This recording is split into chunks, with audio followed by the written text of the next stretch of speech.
بسم الله الرحمن الرحيم.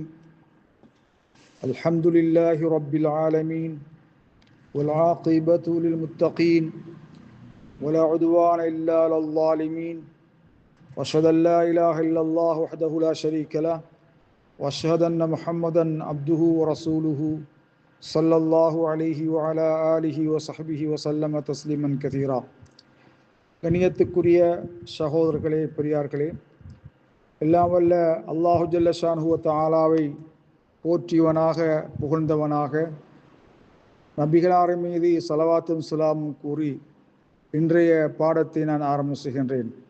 கண்ணியத்துக்குரிய சகோதரர்களே, ஒரு மனிதர் பள்ளியிலே நுழைகின்ற போது இமாம் தக்பீருல் இமாம் இல் இஹ்ராம் முதல் தக்பீர் பூர்த்தியானதற்கு பிறகு வக்ராஅத்தில் ஃபாத்திஹா சூரத்துல் ஃபாத்திஹா என்ற அத்தியாயத்தை ஓதியதற்கு பிறகு ஒரு மனிதர் தொழுகையிலே சேர்கிறார்.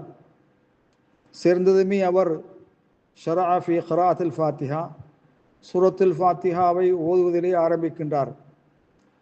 இருந்தும் இமாம் ருக்கூவுக்கு சென்று விடுகிறார். இந்த சந்தர்ப்பத்திலே அந்த மாமூம் ஃபாத்திஹா சூரத்தை பூர்ணப்படுத்துவதா அல்லது இமாம் அடைந்திருக்கின்ற இடத்தை ருக்கூவுக்கு செல்வதா என்பது சம்பந்தமாக நாம் சிறு தெளிவுபடுத்த விரும்புகின்றோம். கண்ணியத்துக்குரிய சகோதரர்களே, மாமூம் தொழுகையிலே நுழைகிறார். இமாம் யுரீது யர்கா, இமாம் ருக்கு செய்ய நாடு நிலையில், அதே நேரத்திலே மாமூம் சூரத்துல் ஃபாத்திஹா அத்தியாயத்தை ஓதுவதற்கு சாத்தியமில்லாத நிலையில்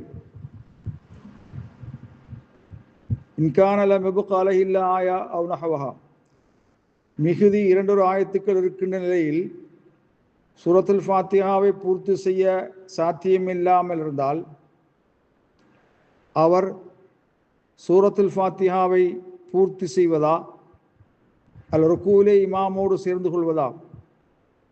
ஃபாத்திஹா சூராவை பூர்த்தி செய்து ருக்கூவிலே இமாமை சேர்ந்து கொள்ளக்கூடியதாக இருக்கும் என்றிருந்தால் ஃபஹாதா ஹசன், இது மிக சிறப்புக்குரியது.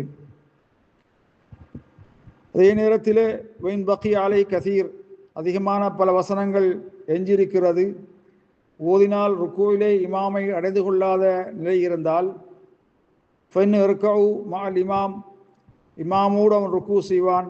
வைல்லம் இக்மில் ஃபாத்திஹத்தை, சூரத்துல் ஃபாத்திஹாவை ஓதவில்லையானாலும் சரியே இமாம் அதை சுமந்து கொள்வார். வல்லாஹு அலம் பிஸ்ஸவாப்.